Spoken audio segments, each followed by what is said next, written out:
So I think faith for me is faith in the bigger picture, less like kind of traditional.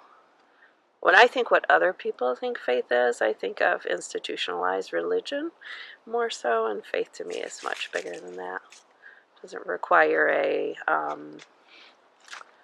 doesn't require that you're anywhere at a certain time or wearing a certain outfit or reciting certain words. It's really bigger than that. It's for me, faith is several things. It's really choosing to believe and think beyond the immediate moment. There may be circumstances that are in front of us, but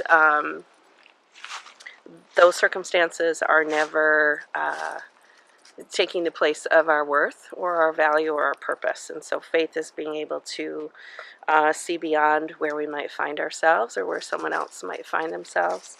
I think faith is the courage to move forward and think of something bigger and better than where we're at. I absolutely believe that there is much that is bigger than ourselves. In fact, when we look around at the trees, at least a handful of these trees have been here longer than I have been, or yourself, and the trees have seen so much. And so I think of to me, the higher power manifests in many ways for folks, but it's really, I think, the rules, if you will, of our time here have already been determined. And so I think that, it's fairly simple.